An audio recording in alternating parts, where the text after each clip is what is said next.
Salutare oameni buni și bine v-am regăsit pe canalul nostru de YouTube. De foarte multe ori m-am întrebat ce mai face Fujitsu, pentru că nu am mai văzut de mult pe piață produse orientate către consumator. Întrebarea mea a primit un răspuns. A primit un răspuns fix de la Fujitsu, iar aici în față avem propunerea lor pentru laptopuri de business. Da, aceste două laptopuri sunt ultra portabile, ultra ușoare și în minutele ce urmează vom vedea exact de ce sunt în stare. Atenție, aceste laptopuri nu se pretează atât de bine pentru utilizarea home and office. Poate pentru office da, dar pentru home use, pentru consum multimedia, nu sunt chiar atât de specializate. Hai să vedem despre ce este vorba și de ce aceste două laptopuri sunt speciale, sau cel puțin eu le consider speciale. Dar înainte de toate, nu uita să te abonezi și să activezi notificările, iar mai apoi intră pe cel.ro/giveaway pentru a te înscrie în concurs. Dar înainte de a trece la treburile noastre, în cazul în care îți place aventura și vrei să-ți clătești ochii cu peisaje, poți să te abonezi la canalul nostru care se numește România din dronă, iar acolo poți vedea diferite orașe sau diferite scene cinematice trase cu drona și bineînțeles cu GoPro-ul. Pentru început, hai să vorbim despre construcția celor două laptopuri.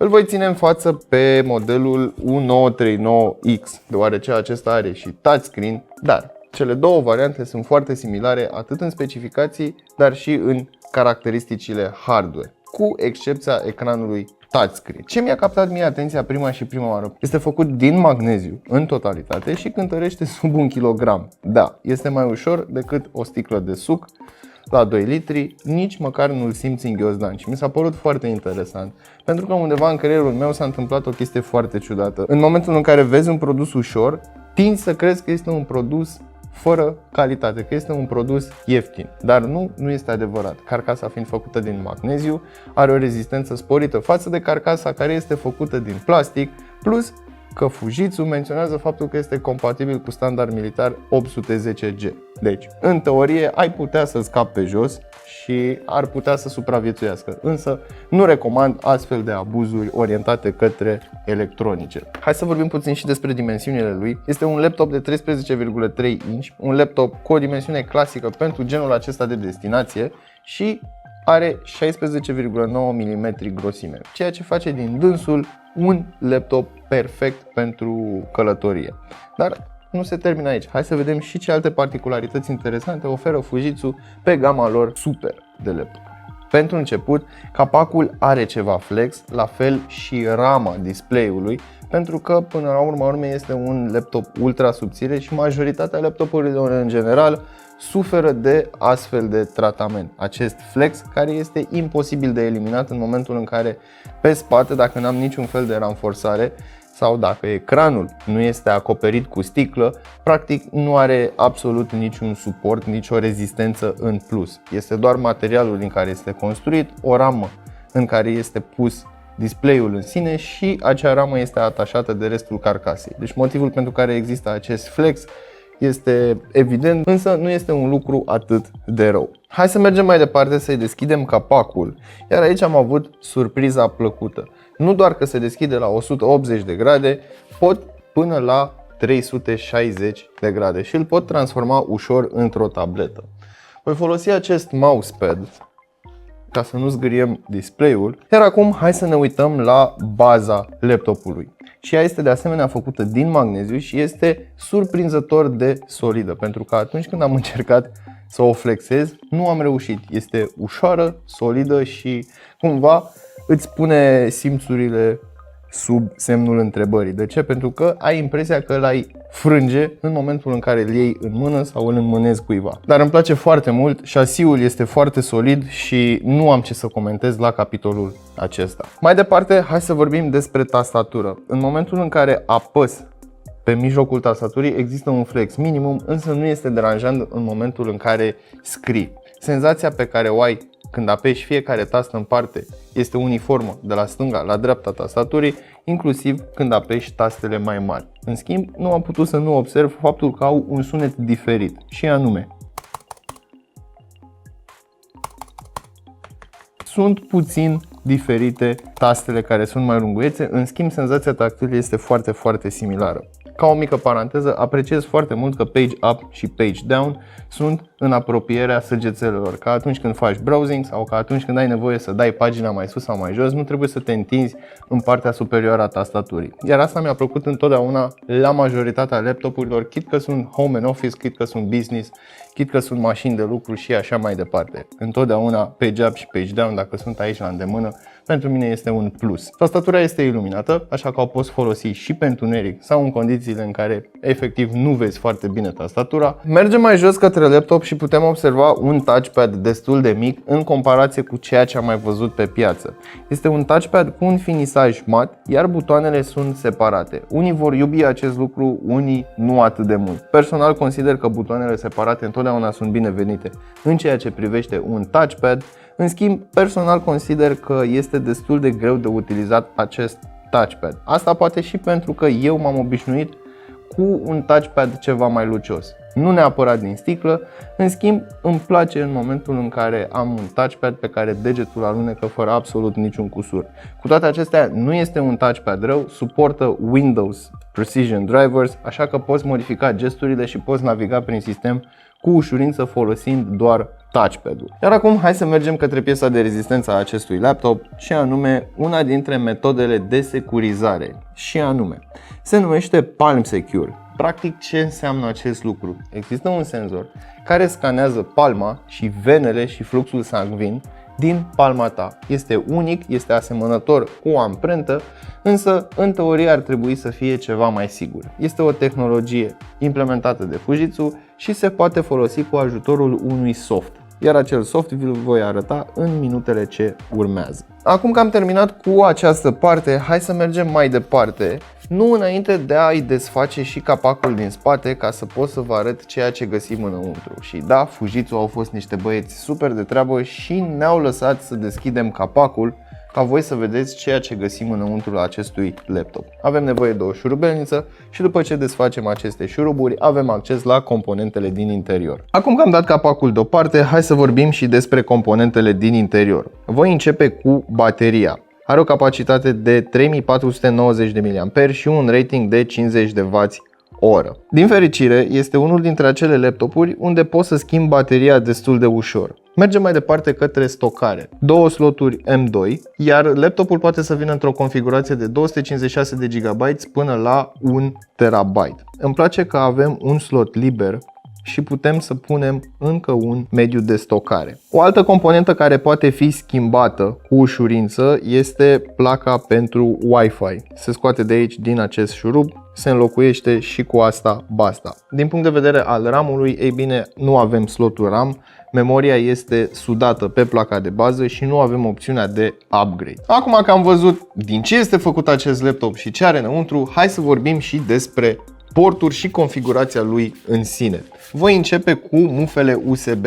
Avem două USB-uri tip A, două USB-uri tip C, o mufă full HDMI și, bineînțeles, o mufă RJ45 ce are un design aparte. Nu este un design nou, nu este un design inovativ, însă mă face să mă gândesc că dacă Fujitsu a reușit să pună pe laptopul acesta destul de subțirel o astfel de mufă RJ45, ceilalți producători nu au absolut nicio scuză în momentul în care aceasta lipsește de pe produsele lor. Am dat de foarte multe situații în care am avut nevoie să descarc ceva mai rapid, iar mufa RJ45 m-ar fi scos din acea situație mult mai repede. Mergând mai departe către caracteristicile acestui laptop, cele două mufe USB tip C sunt Thunderbolt. Așadar, poți să conectezi aproape ce vrei tu pe aceste două mufe, iar una dintre cele două mufe USB tip A este mereu alimentată cu curent electric. Așadar, pot să-mi folosesc laptopul pe post de baterie portabilă. Mai departe, hai să vorbim despre securitate. Avem mai multe opțiuni pentru a securiza acest laptop. Una dintre ele este acel Smart Card,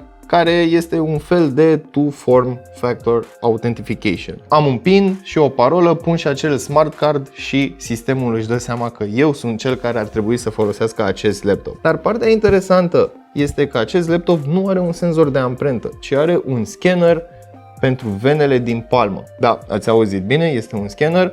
Pui mâna așa deasupra și ți-a recunoscut șablonul venelor din palmă. Aceasta este o metodă de securitate fără absolut niciun contact și, bineînțeles, este doar al tău. Nu poate cineva să vină să-ți copieze palma, să-ți copieze șablonul venelor, pentru că al tău este unic. Încă nu am terminat cu capitolul securitate, pentru că acest laptop este dotat cu două camere. Da, ați auzit bine, un laptop cu două camere, însă una dintre ele este compatibilă Windows Hello. Deci putem să ne folosim fățuca pentru a debloca acest laptop. Ceea ce mi se pare interesant este că Fujitsu vine cu o aplicație dedicată către securitatea și securizarea acestui laptop, se numește Desktop Protect. Și vă voi arăta în minutele ce urmează, pentru că mi se pare destul de interesant ideea de a avea un laptop securizat până în modul vaoaselor, dacă stai să te gândești, pentru că, sincer să fiu, nu am văzut un laptop atât de bine pregătit la capitolul acesta, și cu sistem de scanare al palmei, și cu smart card, și cu Windows Hello, și cu touchscreen. Hai să mergem mai departe către ecran. Avem un panou IPS de 13,3 inch în diagonală, o rezoluție Full HD și avem suport pentru touchscreen. Iar aici partea interesantă este că nu avem doar touchscreen-ul în sine, ci laptopul vine cu un pix integrat în carcasă. Da, cei de la Fujitsu, dacă intrați pe site-ul lor, o să-l numească Pen Garage sau ceva de genul acesta, dar în sine este pur și simplu un slot unde pixul se poate încărca și se poate păstra. Ceea ce mi se pare foarte interesant în ideea în care nu am cum să-l pierd. Îl pun aici sau îl scot de aici și folosesc touchscreen-ul cu degetele, iar acest pen îl las acasă într-o locație destul de sigură. Plus că pot să îl agăț. Da, am aici o mică agățătoare unde pot pune un șnur. Bine, nu știu de ce îi face chestia asta, dar există posibilitatea de a agăța acel pen, ceea ce mi se pare destul de interesant. Finisajul este anti-glare, așadar o să ai impresia că vei avea culorile șterse și așa mai departe. Practic este exact același comportament ca la orice laptop cu genul acesta de finisaj. Nu avem o sticlă foarte dură pe față, motiv pentru care există și acel flex pe care vi l-am prezentat mai devreme. În schimb, nu este deranjant absolut deloc. Acum, hai să vorbim puțin și despre configurație. Tu poți comanda acest laptop în mai multe rețete, să-i spunem așa, de la un i5 8265U la i5 8365U, ce poate urca în frecvență până la 4,1 GHz, sau poți comanda vârful, și anume i7 8665U până la 4,8 GHz. Pe partea de RAM avem 8 sau 16 GB și aceștia sunt sudați, după cum v-am spus și în momentele trecute.